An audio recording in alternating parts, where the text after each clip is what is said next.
Hello, my name is Sekiguchi. The following is a videotape that we did in Boston, Massachusetts on July 16 in the year 2000. No, I guess it was July 17 in the year 2000. Bruce E. Michener is the guy behind the camera, and I, Linda Hebert Sekiguchi, am the interviewer. We are interviewing Claire Teska, and this was at the DoDDS reunion in Boston in the year 2000. How did the years involved as well? I started teaching for DoDDS when I was single. In 1961, I taught in Bad Nauheim for 17 days, and then I was transferred down to Frankfurt because they needed a junior high teacher, although I was placed in elementary school. And I taught there till 1962, when I got married to the guy I met in the blind days. Moved out to Worms, Germany, and taught there a 5th and 6th grade combination until 1963, when I went back to Fort Worth, Texas. Had a hiatus of about 15 years, came back to Germany again with my husband and our family then, taught in, taught in Frankfurt at Atterbury from 1978 to 1981. I had a interesting experience. I taught a 5th and 6th grade combination and also grade 2. I also taught in Worms, Germany, where I had another 5th and 6th grade combination. And I believe grade 2, I'm not sure. From Germany, we went to England, where I taught in Lakenheath, and I taught 2nd grade from 81 to 85, from 85 to 88, taught at Vicenza, Italy, where I taught very briefly grade 3, and then I taught compensatory ed, covering grades 1 through 6 in language arts and mathematics, and that was my time in DoDDS. My goodness, that was quite a DoDDS career. Well, we're going back up then, and we'll come back to some of your experiences as you were overseas with DoDDS, but we would like to have a narrative from you in terms of what your background was previously, like where were you born, where did you go to school, and that type of thing prior to your overseas experience. Okay, I was born in Boston, Massachusetts. I went to secondary school in the city. I did my undergraduate work at Salem Teachers College in Salem, Massachusetts on the North Shore. And myself and my buddies went down to Connecticut to teach. And while I was in Connecticut, one of my roommates' older sister came back from Europe and told us about teaching in DoDDS, which sounded so intriguing that myself and my roommates applied and got the job. Great. And so you were first accepted then to Bad Nauheim, you said? I was first sent to Bad Nauheim, as I was told, that the home of Elvis Presley. But I was only there for, which I didn't know at this time, I was there for about 17 days approximately, and there was a vacancy, or a need actually, for a junior high teacher in Frankfurt, but I had to teach at the elementary school because the junior high at that time was so overcrowded. I believe they put about 6 or 7 of us in the elementary school on Plattenstrasse, and I taught there until I got married in July of '62. So you, when you went to Frankfurt, you were teaching junior high students, but in an elementary school. I was teaching junior high students in an elementary setting, right? Right, okay. All right. Now, when you first went overseas to your first assignment, what were your feelings about getting over to Germany? Was that your first time traveling overseas? And no, it was not. I had gone to Ireland with my parents. My dad was born in West Cork, Ireland. I got with my parents by boat the summer I was 17. As sort of a graduation present. So that was my first time in Europe when I was 17. So, but I've always had a travel bug. So I just decided when I could travel to Europe and could teach at DoDDS, I applied and got the job. Great. Now I understand you met your husband in Germany. Can you tell us a little about that? I'd love to talk about that. I arrived in Frankfurt on a Thursday, but arrived so late they had to process me at CPO on a Friday because when I arrived on a Thursday, CPO was closed. So I got processed, and they sent me up to Bad Nauheim, suburbs of Gießen, on a Saturday, which is fine. And the church situation in Germany was a little different than I was used to because they had one chapel on post. So you had the Catholic services at 9 o'clock and the Protestant services at 10 o'clock, same chapel. So I'm Catholic, so I went to the club for brunch, while the gals who were giving me a ride went to their Protestant service, and then we kind of flip-flopped. Meanwhile, Tom saw me at the club that morning, and that night, turns out there was going to be a party. And one of my friends said, well, this lieutenant we know doesn't have a date. Do you want to be his blind date? Why not? And the rest is history. Wow. So you met the very first The next time. day. Wow, Yeah. when you were in Germany. Right. Wow. Yeah. And now, how long did you court each other and so on? Oh, you're going to hate this. We had at one time, we had a total of 18 dates. Wow. And that was 38 years ago, so I guess it worked. Yeah. So how many months did you know each other before you were married? I met him the 21st of August. We got engaged on Easter Saturday, April. Well, that was a fair amount of time. Well, but he was gone the entire month of January in the field. And then I was with him traveling as well, but we got it together. And you were married when? We got married twice, actually. Wow. Yeah, in Germany, I don't know if it's the same today, you must get married civilly. We got married civilly on the 6th of July in Worms, Germany. And you were civil to each other? We were terribly civil, terribly civil. Except when the mayor emeritus said, Frau Teska. I didn't know that was me. Okay, so I had to go up and sign the bill. And then we got married in St. Sebastian's on Hansa in Frankfurt on the 14th of July. 14th, so that's really Bastille Day. interesting. Oh, right. Right. Very historic there. Exactly, exactly. Wonderful. So tell us what happened after that. What did you, where did you go from there? Or did you teach with DoDDS then for a while? Or? I got married 62 and taught in Worms, and then went back to the States of Fort Worth, Texas, and we have 3 children, and I stayed home for 15 years before I resumed teaching the DoDDS. Now, did your children attend DoDDS school? Oh, absolutely. Our oldest son, David, who lives in Lawrence, Kansas now, graduated from Lakeneath Elementary, as did our daughter Elizabeth, who lives in Denver, Colorado. Our youngest son, John, graduated from Vicenza High School. So they're all DoDDS kids. Now, you said they graduated from Lakeneath Elementary, didn't you? I'm sorry, I meant to say Lakeneath, Yeah. excuse me, Yeah. Lakeneath High School. Our oldest to Elizabeth and David. Very John good. was Presbyterian. So then you taught or you didn't teach for 16 years, or 15 years. 15 You went years. back to teaching where? Went back to teaching in Frankfurt. I had a 5th and 6th grade combination. Got that job in November of '78. I found out about the job through the wife of my son John's soccer teacher. Soccer coach. And heard about the job and had an interview that Monday and got the job. Great. Okay, so then you taught in Frankfurt for a while. Can you tell us something about, did you have any unique experiences that you think might have been unusual in terms of being overseas in the schools as opposed to being in the U.S.?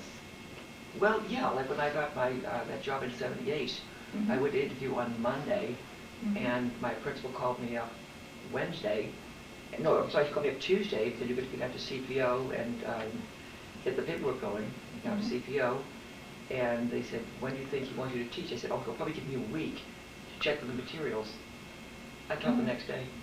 Oh my gosh. Short notice. Very. Short notice. But we did it, and I had a combination grade, and we had 18 students, and it worked out well. Yeah, and my colleagues were excellent, excellent people. And they kind of pulled me through. That's typical of DoDDS teachers. They pull for one another. Now, within the school setting and so on in Germany, both when you started and when you were there, you know, in Frankfurt, did you do any kind of intercultural programs with any of the German schools, or did you do field trips with your students to get out into the German community? What sort of experiences do you remember in that regard? I did some teaming with a German school in Frankfurt called Anna Frank Schule, and we sort of did a going back and forth with one another. In fact, I did the same thing when I was in England. I did team teaching, so to speak, with a school in Baberham, which is by Cambridge. So yeah, I've done this kind of thing before. We've done some team teaching, not team teaching in a very broad sense, but then they would come to me for a cultural activity, and we would go to them. In fact, when I had the German people come to Frankfurt, they didn't know Thanksgiving since it's not a German holiday, so they came to my class for a full Thanksgiving meal. That was really kind of neat. It's kind of a hands-on lesson. So your students went to their school, No, they the came German, to yours? no, the German initially the German students came to us in November, and we had a cooking Thanksgiving meal in our classroom with my parents helping, and the kids were making, for example, cream of relish together kind of thing, which is kind of a new thing to the German students.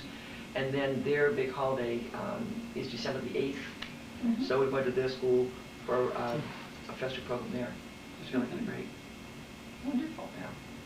Now, how about traveling? Were you able to do some traveling in Europe on your own? You know, this is outside of the school experience, but something that I'm sure that you said earlier you had a travel bug, so what kind of places were you able to experience personally? Tom and I, before we left to go to Germany, bought a Volkswagen camper, and that became our home. We traveled all over the place with the students, with our children. I'm trying to think. We went to Italy with England. We just did traveling all over the stuff. Went to Scandinavia. We just did extensive travel with our kids. Yeah, and they loved it. I bet they did. I myself personally went to Russia, and was able to tremendous teaching experience as well. So we just did a lot of traveling. Probably did it by ourselves. I would say 90% of our traveling was with our children. Now the family didn't go with you to Russia. The first time I went to Russia myself, because Tom had something to do with the military. The second time, David was back at university, and Tom was going with myself and Elizabeth and John, except the Russians wouldn't give him a visa. So I didn't feel comfortable letting Elizabeth and John go to Russia by themselves. So I went with the two kids to Russia the second time. And Tom has never been. What towns did you visit, or cities? Mainly, I was, both times I was in Moscow, and then went to, which is now St. Petersburg, formerly Leningrad. Great experience. Wonderful. How about in England? What sorts of experiences did you have there other than your exchanges and that kind of thing? We did some neat things.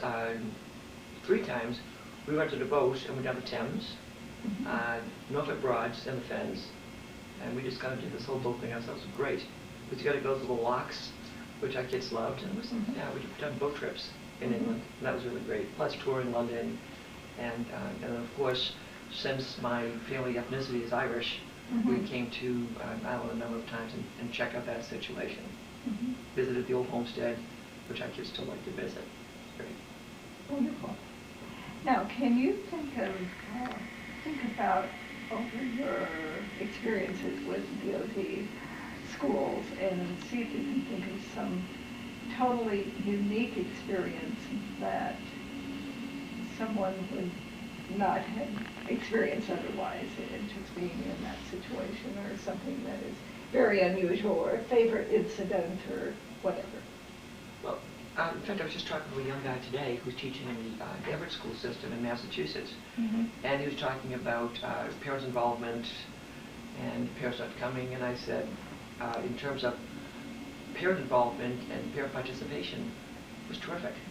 I mean, I was teaching first grade. I was in England, and I decided I wanted some parent involvement. I had 25 students, so I sent a notice out within a week of starting school that I wanted parents to come and talk with me about the whole year. And out of my 25 students, I had 23 parents show up. My word. The involvement was wonderful. And I said I was looking for parents that I wanted to train on being reading assistants. So I got 4 parents, and I spent 4 Saturdays training these women, and they worked all year long with my kids, every day. Wow. So I think we probably got some pretty good reading record from these kids, because these kids were totally inundated with reading. They had reading with me every day, and they reading with these tutors. Wow. That's And great. 2 of them went on to full-time teaching. Wonderful. They did. So I thought that was a great experience. That is Yeah. neat.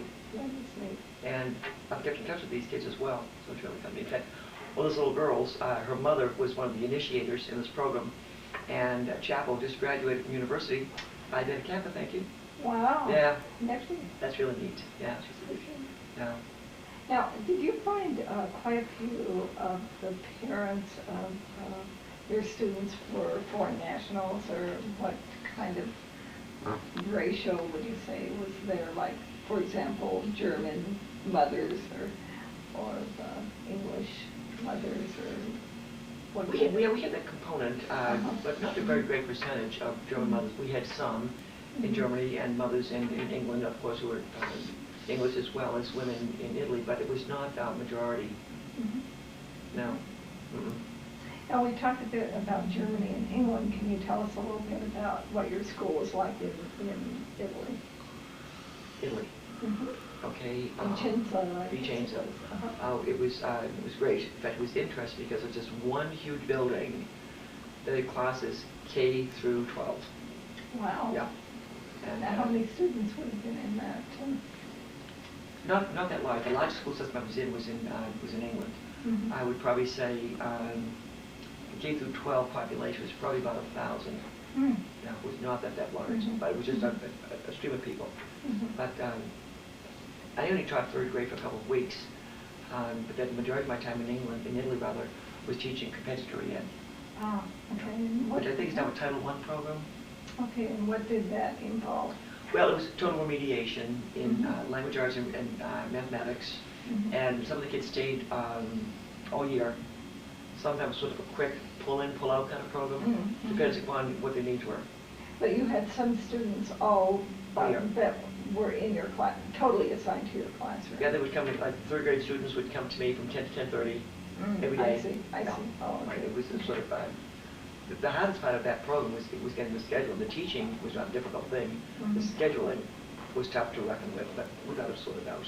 Now, what grade levels did that compensatory education cover? 1 through 6, remediation. And it was math and language arts? Math and language arts, right. Wow. I had 85 students a day. You had a lot of lesson plans. I also had an 8. Oh, well, that helped. And they were, I had 2 of them at different times, and they were excellent, excellent women. Yeah. So today that would be a special education program or something? I It'd be think sort of like an LD program, I mean. It could be LD, but I think in Virginia, I think they call it Title I, but I'm not really too sure. In fact, I couldn't do it in the States, because in the States, you had to have a master's in reading, which I don't have. Mine is in curriculum development. I could do it overseas, because I think they waived that for me. I'm not really too sure. But I know in Virginia, Fairfax County, you cannot teach that program unless you have a master's in reading. Okay, so you started out being a regular DoD hire. Then you were converted to being an NTE. Was that the deal? When you applied when you were in Frankfurt? When I was single, I was a stateside hire. Right. When I came back again in '78, I was called a local hire. Okay. And I don't know. How was that different, being a local hire than being a stateside hire?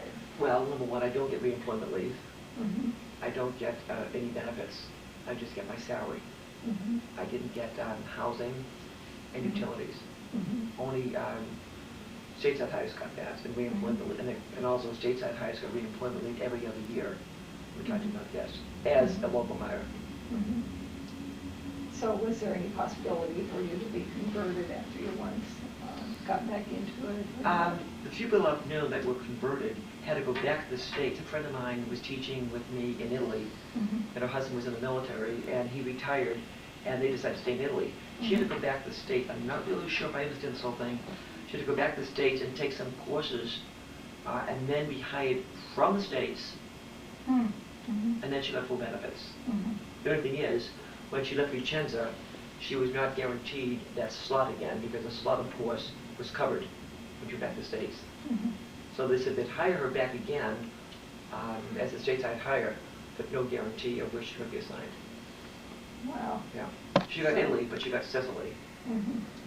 So essentially, when you moved to the different locations, like from Germany to England, England to Italy, you just reapplied each place to be hired again? Actually, I did. What I Mhm. did for myself, I got my own portfolio going.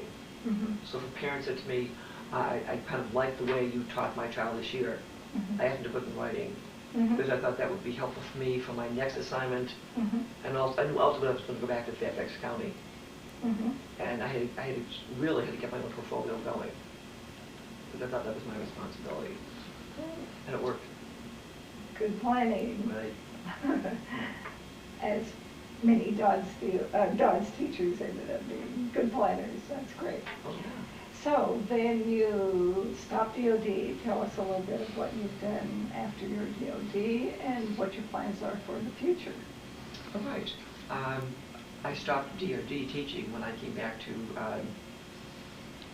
the States, but while I was in Italy, I came back to the States for an interview with Fairfax County, which is interesting because they interviewed me for a high school position teaching Shakespeare, which of course is not my field. But I got that sorted out. And I had my interview and went back to Italy. Meanwhile, Tom came over for John's graduation, and I hadn't heard anything. And Tom came in, I think it was June, Mhm. and we had a union party. So we had this union party, and Tom said, "Oh, by the way, I forgot to tell you, Fairfax County called you, and you got a job." Of course, that would totally mad. Yeah, totally mad. And I want to teach in Fairfax, what they call Area 1, because Fairfax County has 3 subdivisions. Uh-huh. So there's 140 schools in Area 1. I just sent a letter to every principal. Here I am, this is what I've done, and I got a job. Great. And I got a job at Riverside Elementary. Mhm. I was teaching 4th grade. Mhm. Taught that for a couple of years, and then decided to advance myself and teach 6th grade. So That was advancing yourself. I did advance myself, and I was the social studies liaison for the building, because that's my field, and I taught all the social studies in 6th grade.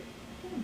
And so then I decided it was quitting time, and Tom and I moved to Ireland. We're living in Cork now, Mhm. and I'm now involved in an adult literacy program in Cork called Altrusa, because Cork, Ireland has a 25% adult illiteracy problem. Incredible. Yeah, it is really incredible. Yeah. So I got trained to be doing adult teaching. In fact, I went back to Virginia, I guess it was in April, Mhm. and one of my reading specialist friends got me a whole packet of testing materials which the Irish people do not have. Hmm. And if you're familiar with an IRI, No. it's called an individual reading inventory, Oh, okay. where you test your students in terms of reading, pronunciation, etc., Mhm. and comprehension, and you grade them accordingly. Mhm. So I'll be doing some testing this September for adults in this Altrusa program.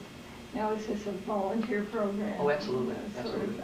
and who kind of has set that up, or in what location is it there in Cork? It's right in Cork. Mhm. I don't know the umbrella outfit, but it's a whole literacy scheme. In fact, Mhm. right now, I believe, as we speak, they're putting out a white paper Mhm. on this adult literacy, Mhm. or rather illiteracy program, Mhm. because it's really a shoestring budget. Mhm. And the hope by putting out this white paper, they're going to call it to the government to get more funding. Let's hope so. So the white paper is an appeal to the government for Exactly. funding? I Exactly. see. They're I going to see. kind of, they're going to be giving some test scores and who's doing what and why they're doing what and what can we do to stop this. And how do they attract the people to enroll in the literacy program? You mean the volunteer mentors? No, the people who are learning to read and write. It's Yeah, strictly the volunteer. They have students, to, students. oh, okay, sorry about Yeah. that. They have to call up or come to the center Mhm. and say, here I am, I need help, I can read and write, I can't do math, how could you help me? Mhm. Yeah, it's strictly volunteer program. And I think it works out well because by the students, putting the onus on the students, they're highly motivated to stick with it. Sure, Yeah. sure. Now, but how did they find out about the program? Oh, The students, yeah. Well, the same way I did, was in the paper all the time. Oh, okay. Yeah, Okay. and there's different brochures put out by the educational outfit, Mhm. and people know that they can go big on the net. Mhm. They can typically go to the Crawford Art Gallery, across the street from us, and there's an education center there. Mhm. Yeah, and the word gets out. It's sort of a word of mouth, Mhm. as well as is being published. Mhm. And also the Court Library has brochures on it, Mhm. where to go if you Oh, need, sure. if you have some help, if you need some help with reading and writing. Great. Yeah. Great. So now, have you had students yet? I have not, because Mhm.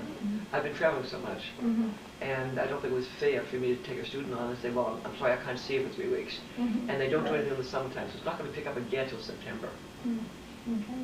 Yeah, and then I'll get some students. So how do you like living in Cork? I love it. I love it. I had to go to my ophthalmologist in September, right after we got there, and they always say, why are you Americans living in Ireland? Mhm. And we say we like the weather.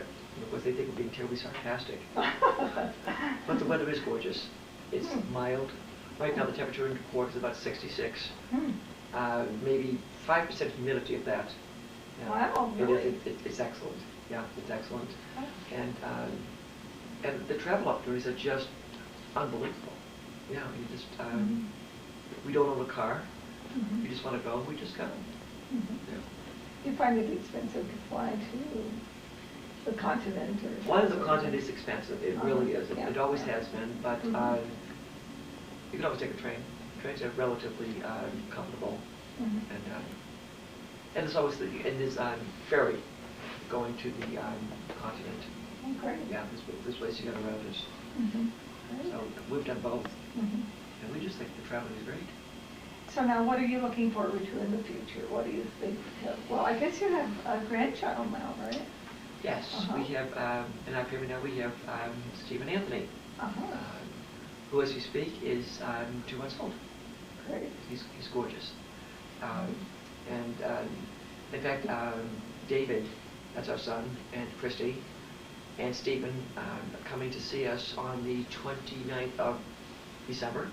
Wow. We're all going to England for timeshare, Mhm. and then then we're going to London. Mhm. Well, and for the timeshare, they're going to be in Cork visiting us. Mhm. Well, if the town I have an agenda, we don't have to buy it for it yet, but we just did. We sent out to 3 publishers. We just want to publish a walking tour of Cork Great. because there is none. There are tours of West Cork, which involves bus and train and car, Mhm. but there's no walking about the city. Mhm. Like Boston has the Freedom Trail, Of course. right? Mhm. And it's a totally walking about thing. Sure. Well, we're going to do that for Cork, so we sent some brochures out to some publishing. I'm hoping they're picking up on that. You're busy on your computer. We are. And emailing the U.S., right? Oh, yeah, it's the best thing in the world, email. For sure. Yeah. For sure. Well, Claire, can you think of anything else that you might like to say relative to your overseas teaching experience or any other comments? Well, I think, because I don't want to insult Fairfax County students, especially the ones I've taught, but there is such a difference, I think, in teaching kids in the military family and teaching kids in the civilian community. Military kids, I guess I'm being terribly biased, just seem to have it together. Mhm. Because they're so used to surprises, so used to spontaneous things happening, they kind of take this as part of the flow. Mhm. They don't easily get unglued by spontaneous things. Military kids don't have that. Plus, when we're living overseas, you don't have this television glut. Mhm. Mhm. Maybe you have 2 or 3 television stations, and most of those we saw were extremely boring. I mean, one cannot go far afield watching the Dukes of Hazzard. So I just sort of had to rely upon other types of entertainment, Mhm. other than television. I thought that was a big difference. Mhm. And I just kind of think the coming together of DoDDS teachers, all records that we're all expats in a sense, living overseas. So I think they all kind of pull for one another. Mhm. Not that that doesn't happen in the States, but the need is greater overseas. Mhm. pulling together. And in fact, our son, we speak our son right now, is having the Cheds of Breath reunion in Florida. Wonderful. So the kids Yeah. themselves are online. Mm-hmm. Mm-hmm. And John and David, not so much Elizabeth, our boys still keep up with the kids that they went to school with overseas, which I think is great. And I'm sure that happens in the States, but I think there's pulling together with the kids overseas as well as the teachers. Great. I think it's unique. I think it's a unique system. Mm-hmm. Great.